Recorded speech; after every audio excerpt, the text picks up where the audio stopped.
کیونکہ بتایا تھا کہ اپنے حیت کے ساتھ تینوں زمانے میں سے ایک زمانے پر دلالت کرے تو اس کو نحات کلمہ کہتے ہیں، اس کو منطقین کلمہ کہتے ہیں، اور نحات فعل کہتے ہیں۔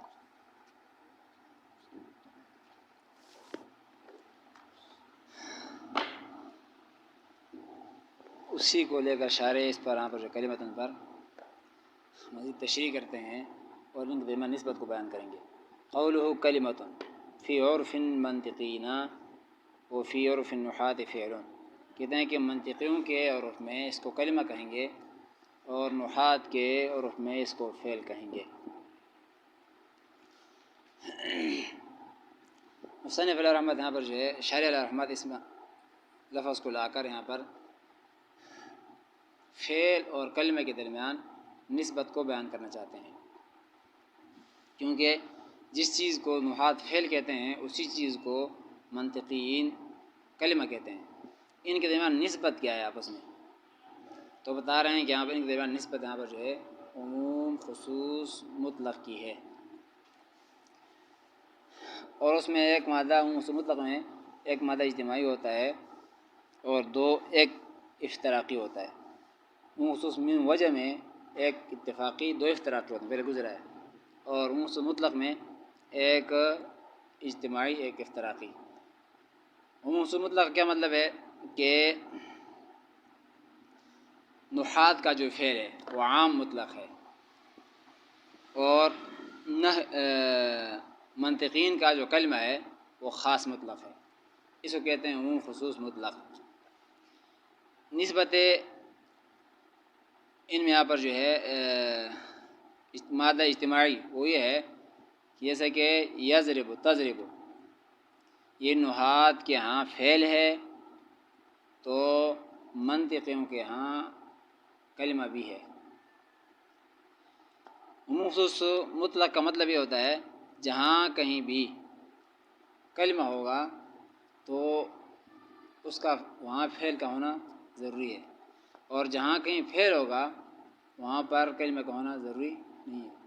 عموم خصوص مطلق ایک عام مطلق ایک خاص مطلق ہے، فعل عام مطلق اور کلمہ خاص مطلق۔ تو کیا مطلب، جہاں کہیں بھی کلمہ ہوگا منطقین کا وہاں پر نحویوں کا فعل بھی ہوگا، فعل کا ہونا ضروری ہے، لیکن جہاں فعل ہو کیونکہ عام مطلق عام ہے وہاں نحات کا کلمہ ہونا ضروری نہیں ہے۔ تو مادہ اجتماعی کیا ہے کہ یعمل و تعمل یا یضرب و تضرب، یہ منطقیوں کے ہاں کلمہ ہے تو نحات کے ہاں فعل بھی ہے، کیونکہ جہاں کلمہ وہاں فعل ہونا ضروری ہے۔ لیکن اضرب و نضرب واحد متکلم کا اور جمع متکلم کا جو صیغے ہیں یہ نحات کے ہاں فعل تو ہے، لیکن یہاں پر جو ہے منطقیوں کے ہاں یہ کلمہ نہیں ہے۔ وجہ اس کا کہ کلمہ یہ ابھی جو ہم پڑھ رہے ہیں یہ مفرد کے اقسام پڑھ رہے ہیں، اور مفرد کے اقسام کا ہم نے پڑھا تھا ہم نے کہ لفظ کے جز سے معنی کے جز پر دلالت کا ارادہ نہ ہو، لیکن اضرب و نضرب کے اندر واحد متکلم، ایک تو حمزہ متکلم پر دلالت کرتا ہے، اور ایک زاد را با یہ جو مادہ ہے یہ حدث پر دلالت کرتا ہے، یہ حدثی چیز ہے، کسی چیز کا ہونا نہ ہونا پر دلالت کرتا ہے۔ تو یہاں پر تو یہ مرکب بن جاتا ہے، مفرد نہیں رہتا، لہٰذا فعل تو ہوگا نحویوں کا لیکن منطقیوں کا کلمہ نہیں ہوگا، کیونکہ کلمہ تو مفرد کا قسم ہے کہ لفظ جو سے معنی کے دلالت کا ارادہ نہیں ہوتا ہے، اور یہاں پر تو دلالت کا ارادہ ہے، ایک حمزہ متکلم ہے، نون متکلم کا ہے، اور ساتھ ساتھ زاد رابا اس کا مستقل معنی ہے، یعنی فعل دو چیزیں بن جاتی ہیں، مرکب بن جاتے ہیں۔ لہٰذا یہاں پر جو ہے یہ نحات کے ہاں فعل تو ہوگا لیکن یہاں پر جو ہے منطقیوں کے ہاں یہ کلمہ نہیں ہوگا۔ اجتماعی مادہ غائب کے صیغے ہیں جتنے بھی ہیں، یضرب یا تضرب، وہ یہاں پر جو ہے کلمہ بھی ہے اور فعل بھی ہے، اور افتراقی اضرب و نضرب یہ فعل ہے لیکن ادات نہیں ہے۔ تو یہ بتا رہے ہیں کلمۃ فی عرف المنطقین و فی عرف النحات فعل، نحات کے عرف میں اس کو فعل کہا جائے گا۔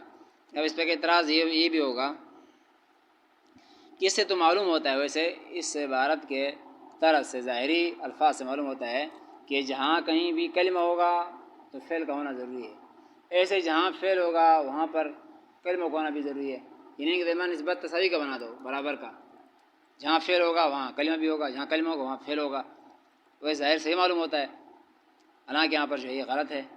یہ دونوں باتیں غلط ہیں۔ اعتراض یہ ہوتا ہے کہ یہ دونوں باتیں غلط ہے، آپ نے تو یہ بتا دیا ہے کہ جہاں حرف ہوگا کلمہ ہوگا وہاں پر فعل ہوگا، حالانکہ یہ بھی غلط ہے، اور جہاں فعل ہو وہاں کلمہ ہو یہ بھی غلط ہے۔ کس طرح غلط ہے؟ دیکھیں جیسے کہ اسماء افعال یہ منطقیوں کے ہاں کلمہ ہے، لیکن نحویوں کے ہاں فعل نہیں، وہ اسم ہے اسماء افعال۔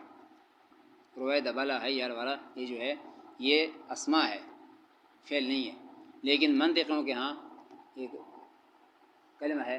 تو آپ نے بتایا جہاں کلمہ ہوگا وہاں فعل بھی ہوگا، یہاں پر کلمہ ہے لیکن فعل نہیں ہے، یعنی آپ نے کہا جہاں کلمہ ہوگا وہاں فعل ہوگا، حالانکہ یہ اعتراض بنتا ہے کہ اسماء افعال کلمہ تو ہے منطقیوں کے ہاں، لیکن نحات کے ہاں اس کو فعل کوئی بھی نہیں کہتے، اس کو اسماء کہتے ہیں۔ لہٰذا آپ کا پہلی بات غلط ہو گئی کہ جہاں کلمہ ہو وہاں پر فعل بھی ہوگا، یہ بات غلط۔ اور دوسری بات اس کو روٹ کر دو، وہ بھی غلط ہے، جہاں فعل ہو وہاں پر کلمہ بھی ہوگا، یہ بھی نہیں ہوتا۔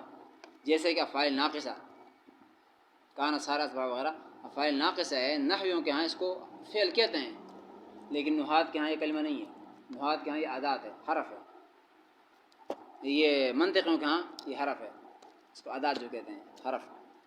برہنہ پر جو ہے یہ دونوں اعتراض ہو گئے ہیں کہ دونوں آپ کی باتیں ٹھیک نہیں ہیں، تو اس کا جواب یہ ہے کہ دوسری بات کا تو ہم نے اقرار کیا ہی نہیں ہے، یعنی جہاں فعل ہو وہاں پر نحویوں کا کلمہ ہوگا، منطقیوں کا کلمہ ہوگا، یہ تو ہم نے کہا نہیں ہے، لہٰذا اعتراض کی ضرورت ہی نہیں ہے۔ پہلی بات پر اعتراض کا جواب یہ ہے کہ آپ نے کہا کہ جہاں کلمہ ہو وہاں پر فعل بھی نہیں ہوگا، جیسے کہ اسماء افعال کی مثال دی ہے، تو اس کا جواب یہ دیا ہے کہ ہم نے جو کہا ہے کہ جہاں کلمہ ہوگا وہاں فعل ہوگا، کلمہ تو ہو تب فعل ہوگا۔ یہ جو آپ نے اعتراض کیا ہے اسماء افعال کا، یہ کلمہ ہی نہیں ہے، کیونکہ ہم نے اس کا معنی کیا تھا کہ معنی وضعی کی وجہ سے زمانے پر دلالت کرے، فعل اور کلمہ کا جو تعریف کیا تھا کہ معنی وضعیہ کی وجہ سے وہ دلالت کرے زمانے پر، اور اسماء افعال یہ معنی وضعیہ کی وجہ سے زمانے پر دلالت نہیں کرتے ہیں، یہ تو استعمال کی وجہ سے دلالت کر رہے ہیں۔ معنی وضعی ان کا یہاں پر جو ہے دلالت کرنے کے لیے نہیں ہے زمانے پر، یہ تو استعمال کی وجہ سے دلالت کرتے ہیں، لہٰذا یہاں پر جو ہے آپ کا اس کو لے کر اعتراض کرنا یہ بھی غلط ہے۔ وَإِلَّا فَأَدَاتٌ، وہ پیچھے ذکر ہو رہا تھا اسم فعل حرف کا، باقی ہو گئے ہیں۔ وَإِلَّا فَأَدَاتٌ کیا؟ وَإِن لَّمْ يَسْتَقِلْ فِي الدَّلَالَةِ فَأَدَاتٌ، اگر لفظ اپنے معنی بتانے میں مستقل فی الدلالت نہ ہو، مستقل بذات نہ ہو تو پھر حرف ہے، مستقل بذات ہو تو پھر زمان ہوگا، نہیں ہوگا، زمان ہو تو فعل، نہ ہو تو اسم، یہ پہلے گزرا ہے۔ اگر اپنے معنی بتانے میں مستقل بذات ہی نہ ہو، اس کا معنی اپنا خود ہی نہیں بتا سکتا ہو، تو یہ ہو جائے گا عادات، یعنی حرف اس کو نحوی کہیں گے، یہ منطقی کہیں گے، اس کو عادات کہیں گے۔ کہ وَإِلَّا فَأَدَاتٌ وَإِن لَّمْ يَسْتَقِلْ فِي الدَّلَالَةِ فَأَدَاتٌ، کہ اگر لفظ اپنے معنی بتانے میں مستقل نہ ہو، مستقل بذات نہ ہو تو فَأَدَاتٌ فِي عُرْفِ الْمَنطِقِيِّينَ، منطقیوں کے عرف میں اس کو کہا جائے گا عادات۔ وَحَرْفٌ فِي عُرْفِ النُّحَاةِ، اور نحات کے یہاں پر جو ہے عرف میں اس کو کہا جائے گا حرف۔ یہاں سے ان کے درمیان نسبت بیان کرتے ہیں کہ ٹھیک ہے ایک چیز کو دو نام ہے، منطقیوں کے یہاں اور نام ہے، عادات کہتے ہیں، اور نحوی اس کو حرف کہتے ہیں، اس کے درمیان نسبت کیا ہے؟ تو اس درمیان نسبت وہی ہے عموم خصوص مطلق والی۔ کیا مطلب؟ یہاں پر تھوڑا الٹ ہو جائے گا کہ نحویوں کا جو حرف ہے وہ خاص مطلق ہے، منطقیوں کا جو عادات ہے وہ عام مطلق ہے۔ تو کیا مطلب ہوگا؟ جہاں کہیں حرف ہوگا وہاں عادات تو ہوگا، لیکن جہاں عادات ہو وہاں حرف کا ہونا ضروری نہیں ہے۔ کیا مطلب؟ جیسے نحویوں کے یہاں من، الی، فی وغیرہ حرف ہے، تو منطقیوں کے یہ عادات بھی ہے، یہی عادات بھی ہیں، یعنی جہاں حرف پایا جائے گا تو وہاں پر عادات کا پایا جانا ضروری ہے۔ من، فی، الی یہ حرف ہے منطقیوں نحویوں کے ہاں، تو یہ منطقیوں کے یہاں عادات بھی ہے، لیکن جہاں کہیں عادات ہو وہاں حرف کا ہونا ضروری نہیں ہے۔ جیسے کہ افعال ناقصہ، طرح پہ گزرا، افعال ناقصہ منطقیوں کے ہاں عادات ہے، لیکن نحویوں کے ہاں یہ حرف نہیں ہے بلکہ فعل ہے۔ برابر ان کے نسبت عموم خصوص مطلق، یہ مادہ کیا نام ہے اجتماعی، تو یہ ہے جہاں کہیں بھی حرف ہوگا وہاں عادات کا ہونا ضروری ہے، یہ مادہ یہاں پر اجتماعی ہے، کہ جیسے مثال من، فی وغیرہ یہ حرف بھی ہے اور ساتھ ساتھ عادات بھی ہے، لیکن جہاں عادات ہو حرف کا ہونا ضروری نہیں ہے۔ جیسے کہ افعال ناقصہ، یہ ادات تو ہے منطقیوں کے ہاں، لیکن نحویوں کے ہاں یہ حرف نہیں ہے، منطقیوں کے ہاں اس کو کہتے ہیں فعل۔ وآذا أيضا إن اتحد معناه فمع تشخصه وضعا علم وبدونه متوات إن تساوت أفراده ومشكك إن تفاوتت بأولية أو أولوية وإن كسر فإن وزع لكل ابتداء فمشترك وإلا اشترك۔ یہاں سے گویا کہ مصنف علیہ رحمت دوسرے تقسیم شروع کر رہے ہیں۔ پہلے آپ کو بتایا تھا کہ یہ مفرد کے تقسیم دو طرح کے ہوں گے، ایک استقرار، عدم استقرار کی وجہ سے وہ تین قسمیں بتا دیے، اب یہاں سے دوسری تقسیم کر رہے ہیں۔ یہ تقسیم ہے توحد معنی اور تعدد معنی کے اعتبار سے، مفرد کا معنی ایک ہوگا یا زیادہ ہوگا، اس اعتبار سے تقسیم کر رہے ہیں، توحد معنی اور تعدد معنی، یا وحدت معنی اور تعدد معنی کے اعتبار سے اس کا تقسیم کر رہے ہیں۔ اور کہتے ہیں وہ ایزن ان اتحد معنی ہو، اسی طرح ان اتحد معنی ہو، اگر اس کا معنی متحد ہو، یعنی ایک ہو، متوحد ہو، معنی اکیلا ہو، فمع تشخصه وضعا، تو کہتے ہیں کہ یہاں پر جو معنی ایک ہے تو معنی ایک مشخص معین ہوگا تو اس کو عالم کہیں گے، اور معنی مشخص معین نہ ہو، یعنی کسی خاص شخص کے لیے معنی نہ ہو، اس کا معنی خاص شخص کا نہ ہو، بلکہ یہاں پر جو ہے بہت سارے افراد پر صادق آتا ہو، تو پھر یہاں پر اس کو کہا جائے گا تو بدونی متواتن، متواتی کہیں گے۔ اگر تمام افراد پر برابر صادق آتا ہو، اگر صادق نہ آتا تو تمام افراد پر، پھر اس کو کہیں گے کلی مشککی۔ اصل میں کیا کہتے ہیں، یہاں سے گویا کہ تقسیم کر رہے ہیں، اور تقسیم کے اندر گویا کہ یہ 8 قسمیں بنتی ہیں، 8 قسمیں۔ پہلے قسمیں سنیں، اس کے بعد پھر یہاں پر جو ہے یہ پڑھیں گے۔ 8 قسمیں ہیں اس تقسیم کے اندر، یہاں پر جو ہے یہ لفظ مفرد کے یا مفرد کے 8 قسمیں ہیں: عالم، متواتی، مشکک، مشترک اور مرتجل، منقول، حقیقت، مجاز۔ 8 قسمیں بن جائیں گے، 8 قسمیں بن جائیں گے ہاں یہ مفرد کے۔ نمبر 1 ہوگا عالم، نمبر 2 ہوگا متواتی، نمبر 3 ہوگا مشکک، نمبر 4 ہوگا مشترک، نمبر 5 ہوگا مرتجل، نمبر 6 ہوگا منقول، نمبر 7 ہوگا حقیقت، نمبر 8 ہوگا مجاز۔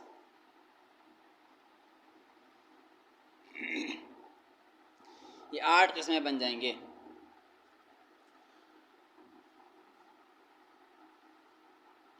عقلی طور پر یہاں پر ویسے 4 صورتیں بنتی ہے، عقلی طور پر 4 صورتیں بنتی ہے، یہ تعدد معنی اور وحدت معنی کے اعتبار سے 4 قسمیں بنتی ہے کہ مفرد کا لفظ بھی ایک ہو، معنی بھی ایک ہو۔ عقلی طور پر اس کے یہاں پر جو ہے 4 صورتیں بنتی ہے، لفظ کا لفظ بھی ایک ہو مفرد کا اور معنی بھی ایک ہو، یعنی توحد لفظ، توحد معنی اسے کہتے ہیں۔ نمبر 2، لفظ بھی زیادہ ہوں، الفاظ بھی زیادہ ہوں، معنی بھی زیادہ ہو، تکسر لفظ اور تکسر معنی اسے کہتے ہیں 2۔ نمبر 3، لفظ ایک ہو، معنی زیادہ ہوں، لفظ ایک، معنی زیادہ، اسے کہا جائے گا توحد لفظ اور تکسر معنی۔ نمبر 4 ہوگا کہ لفظ زیادہ ہو اور معنی ایک ہو، اسے کہا جائے گا تکسر لفظ اور توحد معنی۔ یہ 4 قسمیں ہو گئیں۔ دونوں ایک ہوں، آسان یوں کہیں، دونوں ایک ہو، دونوں زیادہ ہو، پہلے ایک ہو دوسرا زیادہ ہو، دوسرا زیادہ ہو پہلے زیادہ ہو دوسرا ایک ہو، یوں کہہ سکتے ہیں۔ یعنی لفظ کا معنی بھی ایک، لفظ بھی ایک، معنی بھی ایک، اس کو کہا جائے گا توحد لفظ توحد معنی، پہلے قسم۔ دوسرا قسم دونوں زیادہ ہو، لفظ بھی زیادہ مفرد کے اور معنی بھی زیادہ، یہ ہو جائے گا تکسر لفظ تکسر معنی۔ نمبر 3، لفظ تو ایک، معنی زیادہ، ہو جائے گا توحد لفظ تکسر معنی۔ نمبر 4، لفظ زیادہ، معنی ایک، تکسر لفظ اور توحد معنی۔ اب ان میں سے جو دوسرا قسم ہے، لفظ بھی زیادہ معنی بھی زیادہ، منطقی سے بحث کرتے نہیں ہیں، منطقیوں کے بعد سے یہ فارغ ہے، یعنی لفظ بھی زیادہ ہو معنی بھی زیادہ ہو، منطقین اس سے بحث نہیں کرتے ہیں، اس کو یہ نکلیے باقی تین رہ گئے۔ پہلا قسم اور تیسرا قسم یہ منطقیوں کے یہاں پر جو ہے موضوع بحث ہے، اس سے بحث کرتے ہیں۔ کون سا؟ کہ لفظ بھی ایک معنی بھی ایک، یا لفظ ایک معنی زیادہ، تیسرا قسم بندہ تھا، اس سے بحث کرتے ہیں۔ اور چوتھا قسم لفظ زیادہ معنی ایک، اس سے یہاں پر جو ہے وہ ضمناً بحث کرتے ہیں،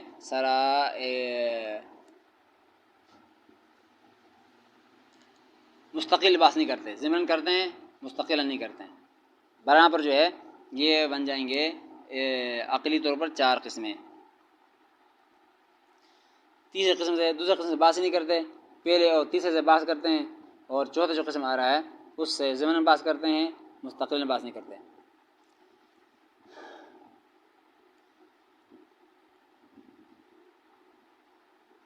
وجہ سر ان 8 قسموں کا، یہ 8 قسمیں بتائے تھے مفرد کے یہاں پر جو ہے معنی کے اعتبار سے 8 قسم جو بنتی ہے ان کا وجہ سر۔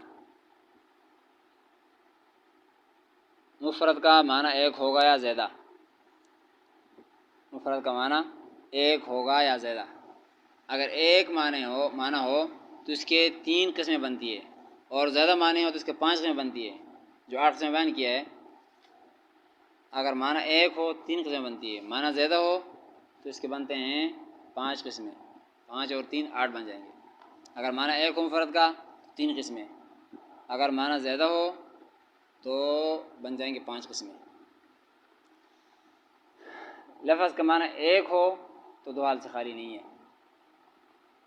معنی معین مشخص ہوگا یا نہیں، معنی معین مشخص ہو تو یہ عالم ہے، پہلا قسم۔ معنی ہو بھی ایک اور ہو بھی معین مشخص تو عالم۔ معنی تو ایک ہو لیکن معین مشخص نہ ہو، بلکہ کئی افراد پر صادق آتا ہو، کئی افراد پر صادق آتا ہو تو پھر 2 حال سے خالی نہیں ہے، یعنی معنی مشخص معین نہ ہو، ایک شخص کے لیے معین نہیں کیا گیا ہو بلکہ کئی افراد پر صادق آتا ہو، اس پر سب صادق آتا ہے تو پھر 2 حال سے خالی نہیں ہے۔ تمام افراد پر علی سبیل الاستواء، یعنی برابر سرابر صادق آتا ہوگا یا فرق کے ساتھ۔ اگر تمام افراد پر صادق آتا ہے برابر سرابر تو پھر یہاں پر جو ہے معنی کیا نام ہے ایک ہو 2 حال سے خالی نہیں ہے، معنی معین مشخص ہو تو پھر یہاں پر جو ہے یہ تو عالم بن گیا ہے۔ معنی معین مشخص نہ ہو بلکہ کئی افراد پر صادق آتا ہو تو پھر 2 حال سے خالی نہیں ہے۔ اگر برابری کے ساتھ صادق آتا ہو تمام افراد پر تو یہ بن جائے گا متواتی، جیسے انسان تمام افراد پر، زید عمر بکر سب پر برابر صادق آتا ہے، لفظ انسان اس پر بھی سب پر برابر صادق آتا ہے، اس کو کہیں گے متواتی۔ اگر تمام افراد پر برابر صادق نہ آتا ہو، فرق کے ساتھ صادق آتا ہو تو اسے کہا جائے گا مشکک، جیسے بیاض سفیدی یہ کپڑے پر اور صادق آتا ہے، کمی زدی کے ساتھ اس پر کمی کے ساتھ آتا ہے، جیسے کہ یہاں پر جو ہے ثلج اولوں پر یا برف پر اس کے یہاں پر جو ہے پورا صادق آتا ہے، لیکن عاج ہاتھی کے داند یا کوئی اور یہ کتاب اس پر صادق آتا ہے، یہاں پر جو ہے کمی کے ساتھ برابر صادق نہیں آتا، ایک جیسا صادق نہیں آتا ہے۔ سفید بیاض مطلب سفیدی ہر ایک میں فرق برسات ہوتی ہے، بعض جگہ سفید زیادہ ہوتی ہے بعض میں کم ہوتی ہے، برف میں سب سے زیادہ ہے، دودھ برف وغیرہ میں، اور باقی چیزوں میں ہاتھی کے داند وغیرہ میں کمی کے ساتھ صادق آتی ہے، تو اس کو کہا جائے گا مشکک۔ تو یہ پہلے 3 قسمیں ہو گئے، معنی ایک ہو تو اس کے 3 قسمیں تھیں، میں نے بتایا آپ کو کہ معنی ایک ہو تو معنی معین مشخص ہوگا یا نہیں ہوگا، معین مشخص ہو تو عالم، معین مشخص نہ ہو بلکہ افراد پر صادق آتا ہو تو 2 حال سے خالی نہیں ہے۔ تمام افراد پر علی سبیل الاستواء برابری کے ساتھ صادق آتا ہو تو متواتی، جیسے انسان سب افراد پر صادق آتا ہے برابری کے ساتھ، سب کو انسان کہتے ہیں، اور اگر برابری سے صادق نہ آتا ہو تو اسے کہیں گے مشکک، جیسے کہ بیاض یہ ہر ایک پر الگ الگ طریقے سے صادق آتا ہے کمی زیادتی کے ساتھ، جیسے کہ ثلج پر صادق آتا ہے پورا اور عاج پر صادق آتا ہے ہاتھی کے داند وغیرہ پہ نقصان کے ساتھ۔ اگر معنی زیادہ ہو تو پھر اس کے 5 قسمیں۔ آخر دعوانا الحمدللہ۔